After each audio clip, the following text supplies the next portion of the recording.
Student, this is Pankaj Dhiman, faculty member of SBS Law College, Shri Ganganagar. We are studying Code of Criminal Procedure 1973. And next question is, what do you understand by the compounding of offences? Which offence are compoundable? What is effect of compoundable offences? इसका B part भी है, who and when prosecution can be withdrawn. तो question आपके पास क्या है कि criminal cases, ऐसे कौन से क्रिमिनल केसेस हैं जहाँ पे दोनों पार्टीज़ के बीच में समझौता या फिर वहाँ पे एग्रीमेंट करा के उस केस को बंद किया जा सकता है। तो आईपीसी के अंडर बड़े सारे ऑफेंसेस बता रखे हैं, उनमें से कुछ ऑफेंसेस ऐसे हैं जिस पे दोनों पार्टीज़ जो हैं वो कॉम्प्रोमाइज़ कर सकती हैं। ऐसे ऑफेंसेस वो ऑफेंसेस हैं जो कि जो है इतने सीरियस नेचर के ऑफेंस नहीं होते हैं। जो हीनियस क्राइम होते हैं वहाँ पे किसी तरीके का कॉम्प्रोमाइज़ या कंपाउंड वहाँ पे पार्टीज़ के बीच में नहीं होता है। लेकिन जो नॉर्मल नेचर के ऑफेंसेस होते हैं, इतने हीनियस क्राइम नहीं होते हैं, वहाँ पे without the permission of the court या with the permission of court जो है वहाँ पे उनको कंपाउंड या उनका कॉम्प्रोमाइज़ वहाँ पे किया जा सकता है। इस क्वेश्चन में हम यही पढ़ेंगे कि कंपाउंडेबल ऑफेंसेस है कौन कौन से और कैसे जो है कंपाउंड जो है दोनों पार्टीज़ के बीच में या एग्रीमेंट जो है दोनों पार्टीज़ के बीच में किया जा सकता है रिलेटेड टू एनी ऑफेंस। तो देखिए कंपाउंडेबल ऑफेंसेस क्या है। In section 320 of the code of criminal procedure 1973 a provision had been made regarding the compounding of the offences. तो सीआरपीसी के सेक्शन 320 के अंडर जो है कंपाउंडिंग ऑफ द ऑफेंसेस के बारे में बता रखा है। What is compounding? Compounding means agreement और रेजिग्नेशन। तो कंपाउंडिंग बेसिकली क्या होती है? एक एग्रीमेंट, एक समझौता जो है दोनों पार्टीज के बीच में हो जाता है। Compounding offences means an agreement between the parties in the criminal cases. और ये जो एग्रीमेंट होता है एक क्रिमिनल केस में जो है होता है दोनों पार्टीज के बीच में। सिविल केसेस में आपने एग्रीमेंट सुने होंगे, लेकिन क्रिमिनल केसेस में भी एग्रीमेंट होते हैं, कंपाउंड जो है हो सकता है, लेकिन वहाँ पे कुछ स्पेशल ऑफेंसेस बता रखे हैं जिनमें ही एक कंपाउंड किया जा सकता है या एग्रीमेंट किया जा सकता है। The object of the compounding is to put an end of the criminal proceeding and to maintain the cordial relation between the parties. Object basically क्या है सेक्शन 320 का कि जो है क्रिमिनल प्रोसीडिंग को वहाँ पे ख़त्म किया जाए और दोनों पार्टीज के बीच में समझौता वहाँ पे करा दिया जाए, शांति व्यवस्था वहाँ पे स्थापित की जा सके। के Kandaswamy versus KPMVP Chandrasekaran AR 2005 Supreme Court का केस है।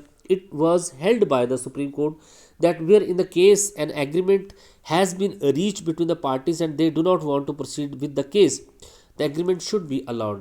तो ऐसा कोई केस है जहाँ पे दोनों पार्टीज ने एग्रीमेंट कर लिया है और वो उस केस में आगे नहीं बढ़ना चाहते हैं, तो उस केस में जो है दोनों को अलाउ करना चाहिए, वो कोर्ट को अलाउ करना चाहिए कि वो एग्रीमेंट जो है कर लें आपस में। कंपाउंडेबल ऑफेंसेस है कौन कौन से, ये बहुत इंपॉर्टेंट थिंग है। Compoundable matters have been mentioned in the subsection 1 and subsection 2 of the section 320। तो subsection 1 and subsection 2 of the section 320 के अंदर जो है compoundable matters बता रखे हैं।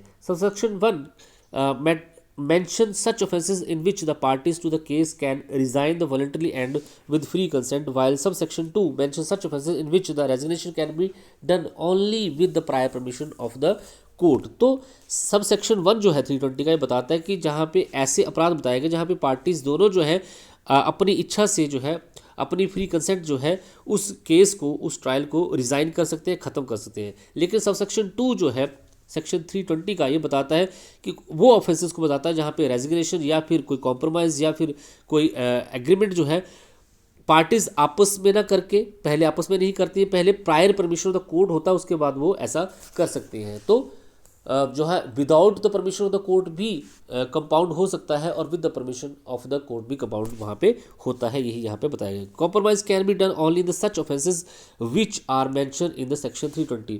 तो सेक्शन 320 के अंदर जो केसेस बता रखे हैं उन्हीं पे जो है वो ऑफेंसेस बता रखे हैं जिन पे कॉम्प्रोमाइज़ वहाँ पे हो सकता है, कंपाउंड जहाँ पे हो सकता है। The provision of the section 320 are mandatory, they should be followed strictly। तो Dasan versus state of Kerala AR 2040 Supreme Court ने साफ बोला था कि सेक्शन 320 के प्रोविज़न जो मैंडेटरी है और इनको फॉलो करना चाहिए, देखना चाहिए कौन सा ऑफेंस आता है कॉम्प्रोमाइज़ करने के दायरे में, जुरिडिक्शन में, और कौन सा नहीं आता है। Offences of compoundable and serious nature can not be compound. ऐसे ऑफेंसेस जो कि सीरियस नेचर के हैं वहाँ पे किसी तरीके का कंपाउंड नहीं होगा। Ramlal versus state of Jammu Kashmir AR 1999 के केसेस में यहाँ पे बोला गया। Who can do the compounding, तो कंपाउंड कौन कर सकता है? The compounding can normally be done by the parties to the case. Generally compounding जो होती है एग्रीमेंट जो होता है दोनों पार्टीज के बीच में होता है। In the third column of the table in the subsection 1 and clause 2 of the section 320, the person by whom the resignation can be made, तो रेजिग्नेशन कौन जो है किसके द्वारा जो है वहाँ पे किया जा सकता है? A person capable of contracting a contract on his behalf में order by the order of the court. तो पार्टी जो है या तो पार्टीज दोनों अपने आप कर सकती है या फिर जो है कोर्ट के ऑर्डर के बिहाफ पे भी कर सकती है। और resign if a person making, और उसके बिहाफ पे कोई दूसरा पर्सन भी जो है कॉम्प्रोमाइज़ वहाँ पे कर सकता है अगर पार्टी माइनर है, अनसाउंड माइंड है, अगर इडियट वहाँ पे है तो। When can mitigation be done, तो मिटिगेशन कब जो है हो जाएगी? Compounding of the offence can be done before the sentence is passed even at the time of writing of the judgement. Aslam versus emperor ILR 45 Calcutta के केसेस में ये बोला गया कि कंपाउंडिंग जो है सजा देने से पहले भी हो सकती है और at the time of judgment जब लिखी जा रही है उस टाइम पे भी जो है कंपाउंड हो सकता है। इफेक्ट ऑफ द कंपाउंडिंग क्या होगा? बहुत ही इंपॉर्टेंट बात है। अगर कंपाउंडिंग या फिर एग्रीमेंट दोनों पार्टीज के बीच में हो जाता है तो इसका इफेक्ट क्या होगा? In the case of Vishwa Mohan Das versus GC Hazarika A Act 1967 Supreme Court का केस है। It was held by the Supreme Court that the compounding of the offence will result and acquittal of the accused. अगर दोनों parties के बीच में acquittal compounding हो जाती है, agreement हो जाता है, तो जिस पार्टी पे आरोप लगे हैं, अक्यूज पे जो चार्ज लगे हैं उस पे से वो एक्विटल हो जाएगा, वो बरी वहाँ पे हो जाएगा, कोर्ट अपना ऑर्डर दे देगी कि यह बरी है। It is also said in the subsection 8 of the section 320 of the code that the effect of the compounding offense under the section shall be the acquittal of the accused। अब यहाँ पे वो सारे ऑफेंसेस बता रखे हैं जहाँ पे without the permission of the court दोनों पार्टीज जो है कंपाउंड कर सकते हैं। तो आप इनको सभी को यहाँ पे पढ़ सकते हो। अटरिंग वर्ड्स, अगर रिलीजियस फीलिंग हर्ट हुई है किसी को 298 के अंदर, तो जिसकी रिलीजियस फीलिंग हर्ट हुई है वो वहाँ पे कंपाउंड कर सकता है। अगर वॉलंटरी हर्ट हुआ है 323 के अंदर, तो जिसको हर्ट हुआ है वो कर सकता है। Voluntary grievous hurt with the provocation हुआ है 334 के अंदर, तो जिसको हर्ट वहाँ पे हुआ है वो जो है कंपाउंड की एप्लीकेशन उसके लिए एप्लीकेबल हो जाता है। इस तरीके से बड़े सारे ऑफेंसेस, थेफ्ट भी है यहाँ पे, असॉल्ट और यूज़ ऑफ क्रिमिनल फोर्स है, dishonest misappropriation of the property है, क्रिमिनल ब्रीच ऑफ ट्रस्ट है यहाँ पे, wrongfully confining of the person है सेक्शन 344 के अंडर।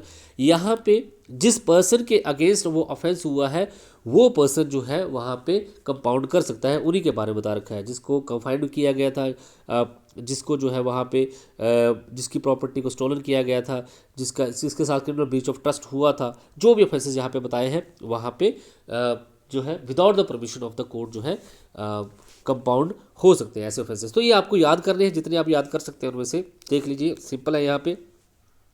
वॉलंटरी कॉजिंग हर्ट है 323 के under, voluntary causing hurt on the provocation है 334 के अंडर है, रिलीजियस फीलिंग अगर वहाँ पे आहत होती है उसके लिए 298 है, थेफ्ट है 379 के under, dishonest property of the dishonest misappropriation of property section 403 के अंडर है, क्रिमिनल ब्रीच ऑफ ट्रस्ट 407 के अंडर है, dishonestly receiving stolen property knowing it to be stolen, किसी प्रॉपर्टी को रिसीव किया जाता है जिसका उसको पता है कि स्टोलन प्रॉपर्टी है 411 के अंडर। तो ये सारे प्रोविजन यहाँ पे बता रखे हैं। इसके अलावा और भी है यहाँ पे, चीटिंग है, चीटिंग को याद कर सकते हैं 417 के अंडर, चीटिंग बाय द पर्सोनेशन 419 के अंडर। इसके अलावा आपके पास यहाँ पे fraudulently preventing from the being made available of his creditor a debt in the demand due to the offenders। इसके अलावा fraudulent removal of the concealment of the property है। इसके अलावा mischief by the killing of maiming the animals है, animals को मारना, mischief by the killing of maiming the cattle 4 to 9 के under, house trespassing जो है 448 के अंडर। तो आप जरूरी ये सारे लिखने हैं, जो आपको इजी लगते हैं उनका सेक्शन याद कर लीजिए और उनके बारे में आप लिख सकते हैं। यूजिंग फॉल्स ट्रेड और प्रॉपर्टी मार्क्स, ये सारे बता रखे हैं यहाँ पे। इसके अलावा अडल्ट्री है, बहुत इंपॉर्टेंट है। अडल्ट्री के अंडर भी जो है कॉम्प्रोमाइज़ हो सकता है, हस्बैंड वाइफ आपस में कर सकते हैं। 498 के अंडर भी जो है मैरिड वूमन के साथ क्रिमिनल इंटरप्रिटेशन होती है तो भी कर सकते हैं, ठीक है जी। इसके अलावा insult intended to provoke a breach of the peace 504 के अंडर, प्रिंटिंग और engraving the matters knowing to be defamatory language अगर होती है 501 के अंडर। ये सारे ऐसे ऑफेंसेस हैं जहाँ पे without the permission of the court जो है एग्रीमेंट दोनों पार्टीज के बीच में हो सकता है। इसके अलावा कंपाउंडेबल ऑफेंसेस जो कि with the order of the court होता है, जिसमें कॉजिंग मिस कैरेज, अगर मिस कैरेज होता है सेक्शन 312 के अंडर, जिसका वुमन का मिस कैरेज हुआ है वो कॉम्प्रोमाइज़ कर सकती है, कंपाउंड कर सकती है, लेकिन with the permission of the court होगा, कोर्ट चाहेगी तो। वॉलंटरी कॉजिंग ग्रीवियस हर्ट 325 के अंडर भी जो है जिसको हर्ट हुआ है वो with the permission of court जो है वहाँ पे कॉम्प्रोमाइज़ कर सकता है। इसके अलावा आपके पास और भी है यहाँ पे causing hurt by the doing an act so rashly negligently as to the endanger human life और द पर्सन सेफ्टी और अदर्स। इस तरीके से यहाँ पे सारे बता रखे। क्रिमिनल ब्रीच ऑफ ट्रस्ट भी यहाँ पे बता रखा है, इसका criminal breach of the trust by the clerk और द सर्वेंट बता रखा है। असॉल्ट और criminal force attempting to wrongfully to the confine a person. इसके अलावा marrying again during the life time of the husband of divorce, adultery के cases जो जहाँ पे बाइगमी के केसेस में भी ऐसा हो सकता है। डिफामेशन के केसेस सेक्शन 500 के अंडर जो है कॉम्प्रोमाइज जो है with the permission of the court जो है वहाँ पे हो सकते हैं। ये तो हो गए सारे ऑफेंसेस, आपको जितने याद रखते हैं रह जाते हैं उतने आप लिख सकते हैं वहाँ पे। आईपीसी आपने पढ़ी है। Withdrawal by the of the prosecution, तो इसकी अब प्रोसीजर कैसे चलेगा ये यहाँ पे बता रखा है, किस तरीके से प्रोसिक्यूशन जो होगा उस ऑफेंस को विड्रॉ कर देगा अगर वहाँ पे कंपाउंड होता है तो। Section 321 of the code of criminal procedure 1973 had been provision regarding the withdrawal of the prosecution regarding this public prosecutor में with the permission of the court.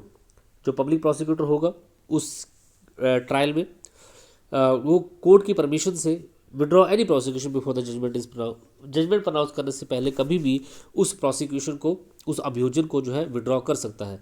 Such withdrawal if made before the framing of the charge it shall have the effect of the discharge of the accused. बहुत ही important बात यहाँ पे लिख रखी है कि अगर वो विड्रॉल जो होता है, वो केस जो खत्म जो किया जाता है, अगर वहाँ पे कॉम्प्रोमाइज़ हो चुका है या तो without the permission of the court या with the permission of the court, अगर तो प्रोसिक्यूशन वहाँ पे उस ट्रायल को जो है विड्रॉल कर देगा। अगर जो विड्रॉल जो होता है वो before the framing of the charge, अभी चार्ज नहीं लगे थे उससे पहले ही अगर प्रोसिक्यूशन उसको उस ट्रायल को विड्रॉल कर लेता है तो इसको डिस्चार्ज माना जाएगा।